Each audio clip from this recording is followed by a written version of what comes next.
To understand invisible power, we have to start with a paradox. Never in history have nations appeared so sovereign. They have borders, constitutions, elections, and national currencies. And yet never in history have they been so economically constrained. Think about it. Politicians campaign on promises of growth, jobs, and stability. But once they get into office, they run into invisible walls, limits that voters never see. Markets react.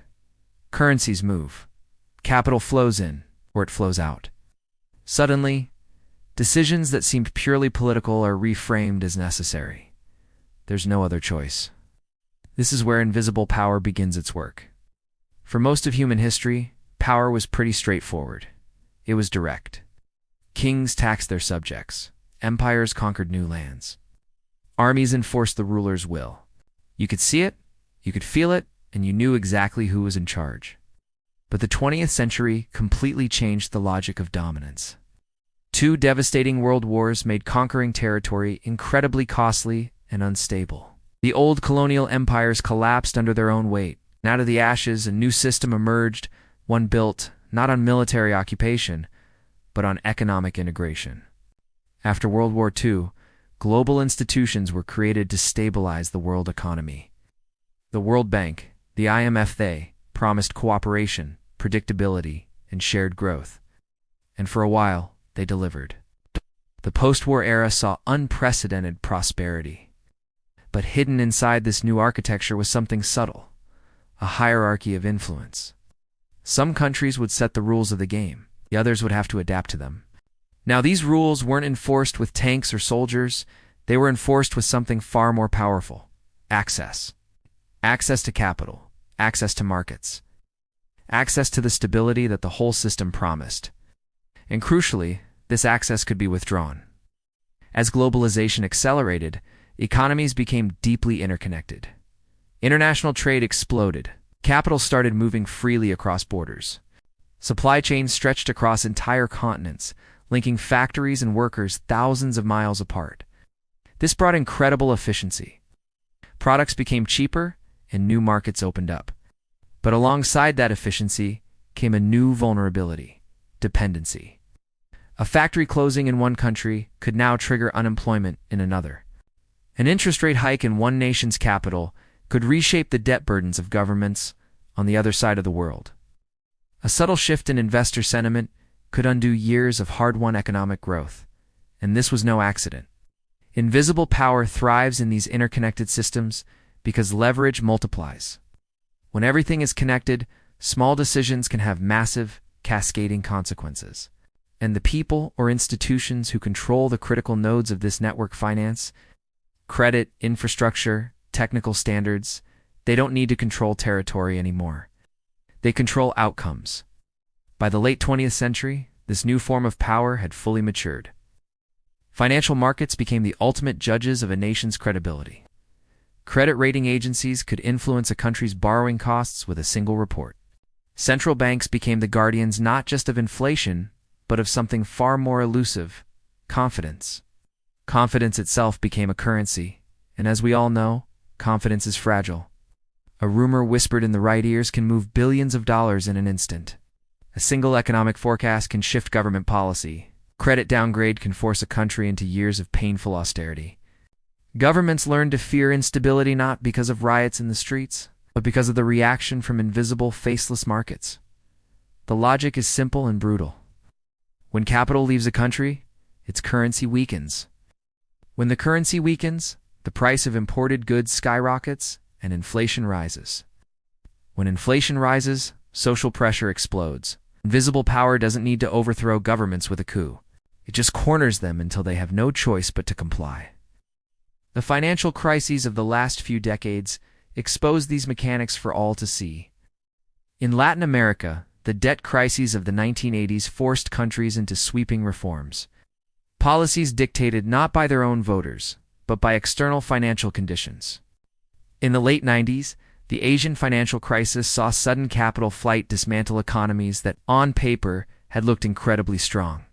More recently in Europe, the sovereign debt crisis revealed how a shared currency could strip nations of the very policy tools they needed to fight a recession. Different regions, different cultures, but the same pattern emerged. The trigger was never just domestic mismanagement. It was exposure. Exposure to systems and rules designed somewhere else by someone else.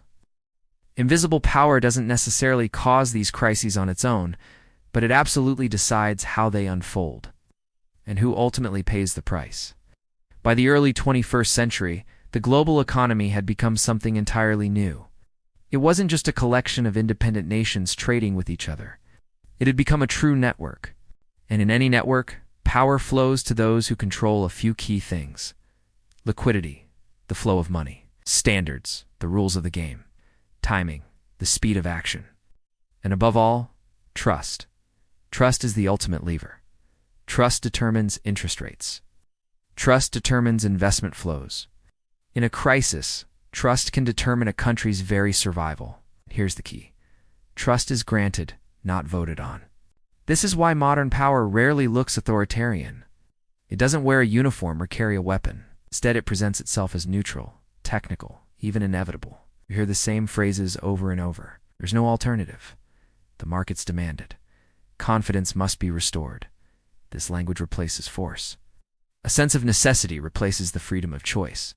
Invisible power works best when it feels like the natural order of things, as unchangeable as the laws of physics. But the story doesn't end here. Because this power, as pervasive as it is not static. It evolves.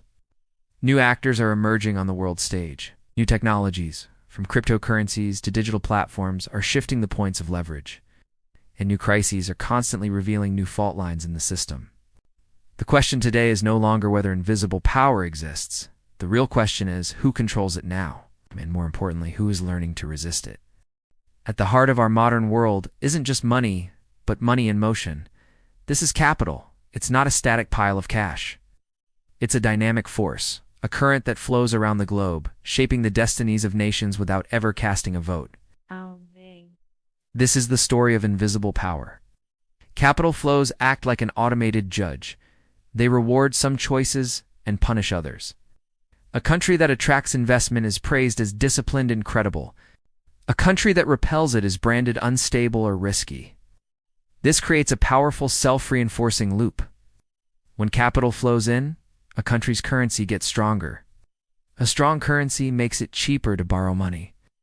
Cheaper borrowing encourages even more capital to come in. It's a virtuous cycle. But the opposite is just as potent. Capital doesn't need a passport or an exit visa. It can leave a country in an instant. And when it does, the consequences are immediate and severe. This is the paradox of our open global system. The very freedom of movement that we celebrate also creates profound vulnerability. It gives capital leverage. Its invisible power thrives in openness. Then we have the institutions, central banks, global development lenders like the World Bank, financial regulators, and international organizations like the IMF. They don't govern countries directly, don't send armies or pass laws for other nations. Instead, they set the boundaries, the rules of the game within which all political decisions are made. A government is free to choose its policies, but only within certain limits. Limits that preserve what the system calls credibility. Interest rates must be set to satisfy financial markets. National budgets must be structured to reassure lenders. Economic reforms must align with internationally accepted frameworks. Stray outside these invisible lines, and the pressure begins to build. This pressure isn't delivered through threats or diplomatic ultimatums. It arrives through market reactions. Bond yields, which are the government's borrowing costs, begin to rise. The national currency weakens, making imports more expensive. Investor confidence erodes, and capital starts to flee. Suddenly, a policy that was democratically chosen becomes unsustainable. The government is forced to reverse course, not by a foreign power, but by an invisible one. This is power without confrontation. And one of the most underestimated tools of this power is standards. This is where it gets really subtle. We're talking about accounting rules, trade classifications, risk models, and credit rating frameworks. They sound incredibly technical and boring, and honestly, that's the whole point. Their technical nature makes them seem neutral and objective, far removed from politics. But these standards are anything but neutral. They decide what counts as a safe investment, what is considered an efficient market, or what qualifies as a legitimate economic activity. They shape where capital flows long before any politician gives a speech. A country could be experiencing rapid economic growth, but if its accounting practices or regulatory environment don't fit the established model, it will struggle for legitimacy and investment. Invisible power doesn't always prioritize raw performance. It prefers predictability. It wants everyone to play by the same rules. Over time, something interesting happens. Governments begin to internalize these constraints. They start to think like the markets they are trying to attract. A country's Ministry of Finance starts to worry more about bond traders in London or New York than about its own citizens. Policy debates become narrower. Ideas that might threaten market confidence are dismissed before they are even seriously proposed. Democracy continues to function. You can still vote, but the range of real choice available to you shrinks dramatically. This is how invisible power sustains itself. Not through force or coercion, but through shaping expectations. It changes what we believe is possible. It's during a crisis that the true architecture of this system is revealed. When a global shock hits, like a financial meltdown or a pandemic, not all countries are treated equally. Some, typically those at the center of the system, receive immediate bailouts and liquidity injections. They are rescued. But others, usually those on the periphery, are told to adjust. They are handed a list of conditions: cut your budget, raise interest rates, privatize state assets. The difference in treatment isn't about morality. It's not about which country is more deserving. It's about your position within the system. The system was designed, first and foremost, to preserve itself. Stability for the core is prioritized over fairness for the periphery. Continuity is valued more than fundamental reform. An invisible power ensures that these difficult decisions happen quietly, framed as technical necessities rather than political choices. Technology has put this entire dynamic on steroids. In the past, there was a lag. A policy decision would be made, and it would take days or weeks for markets to fully react. Today, algorithms react faster than policymakers can even hold a press conference. High-frequency trading systems can amplify a market trend in microseconds. Risk models update in real time, automatically downgrading a country's creditworthiness based on a new piece of data. Human judgment is now constantly trying to catch up to automated responses. By the time a president or prime minister gets to the podium to reassure the public, the financial markets have already moved, and the outcome is already in motion. Invisible power doesn't wait for debate, it acts. But this architecture, as powerful as it is not static or unchallenged. Ground is shifting beneath our feet. New players are emerging on the world stage. We're seeing countries actively diversifying their foreign currency reserves away from the US dollar. Alternative financial institutions created by emerging economies are growing in influence. New regional trade blocs are expanding, creating parallel systems that operate by different rules. The rise of digital currencies, new payment systems that bypass traditional banking networks, and the complete restructuring of global supply chains are all fundamentally altering the old levers of power. Invisible power isn't being eliminated, but it is being redistributed. And a redistribution of power always creates friction and conflict. What is changing is not the existence of power itself, but its shape. It's becoming more fragmented, more contested, and far less predictable than it has been for decades. Which brings us to right now, to this very moment. Invisible power works best when it is stable and predictable, when the rules are clear and everyone accepts them. But that stability is no longer guaranteed. We are entering a new era, one where the invisible forces that have shaped our world are themselves becoming visible, contested, and remade before our very eyes. You know, we often talk about power in terms of things we can see. Armies, leaders, corporations. But what about the power you can't see? The invisible forces that shape our world. For a long time, these forces operated quietly in the background. They were the silent assumptions of the global economy, till suddenly, they weren't silent anymore. By the 2020s, the world was hit by shock after shock. A pandemic shut down the world. Supply chains, once a symbol of global efficiency, just broke. Prices started climbing for everything. Then came conflict, and a sudden tightening of money. It was like a sequence of dominoes, one falling right after the other. What once felt like abstract economic theory suddenly became very, very real. Interest rates went up, and you could feel entire economies groaning under the pressure. Currencies started swinging wildly. Debt, which had been manageable for years, suddenly became a crushing weight. The cost of food and energy shot up, not just on a graph, but at the checkout counter and the gas pump. For millions of people, these weren't just macroeconomic adjustments you read about in the news. This was their daily life. This was the rent being due, the grocery bill getting higher. This was a lived, stressful experience. And for the first time in a very long time, people started openly questioning the system. We began to look at the very foundation of how the global economy was built and ask, is this working? Take central banks, for example.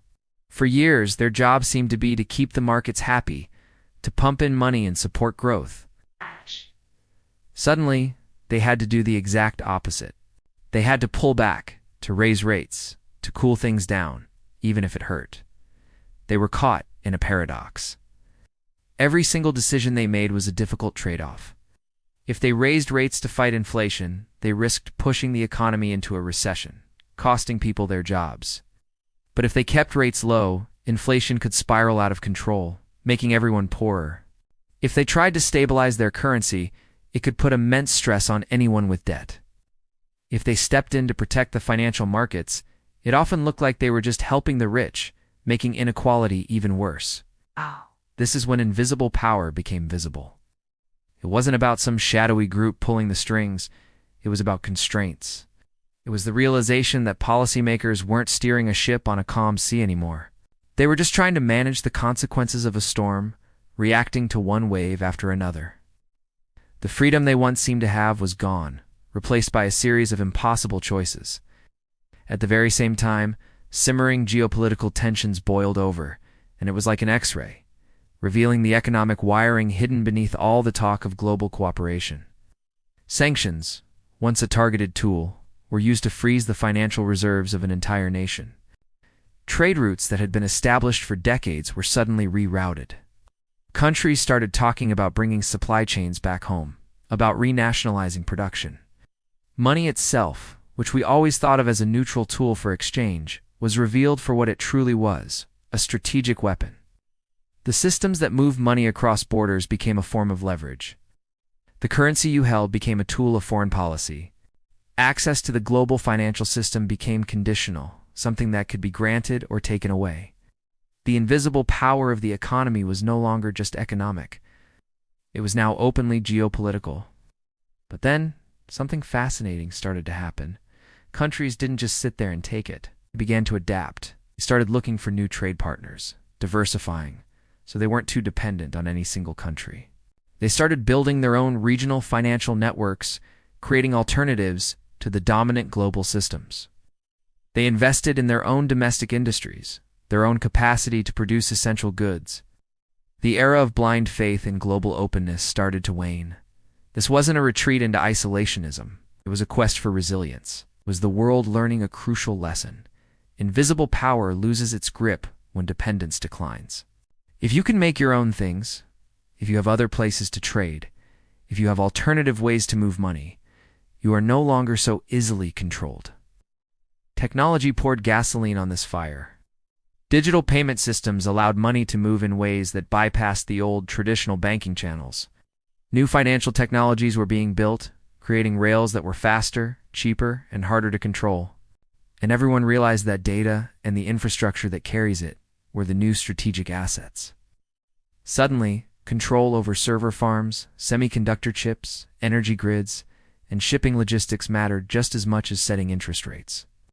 Power was dispersing away from the old centers, but it was also intensifying in these new technological domains.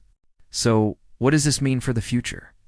The future of the global economy won't be defined by the disappearance of this invisible power. It's not going away. It will be defined by who understands it. Because here's the secret. Invisible power doesn't require a conspiracy. It doesn't need a secret room where people are making evil plans. It emerges from the design of the system itself. It emerges from systems that were built to prioritize efficiency over fairness. Systems that value stability for the market over accountability to the public. Systems that run on confidence, not consent. Understanding this design doesn't make you immune to its effects, but it makes you aware. It's like seeing the code behind the program. In the end, the global economy is not ruled by a single all-powerful hand. It is shaped by a web of incentives, structures, and expectations. It's a landscape with hills and valleys, where some paths are easy and rewarding, and others are blocked off. Nations and individuals rise when they learn to navigate this landscape, when they align with these powerful, unseen forces. They fall when they try to ignore them. But alignment is not the same as submission. It's not about surrendering. Those who recognize invisible power early, those who see the currents before the tide turns, can negotiate with it. And sometimes, if they're smart and brave, they can even help reshape it. In this new era, the most important economic skill is not being able to predict the future. No one can do that. The most important skill is perception. It's the ability to see the forces that don't announce themselves. The ability to understand the blueprint of the system. It's about seeing that invisible power before it decides your future for you. Thank you for watching. If you found this perspective valuable, consider subscribing for more deep dives into the forces shaping our world. See you in the next one.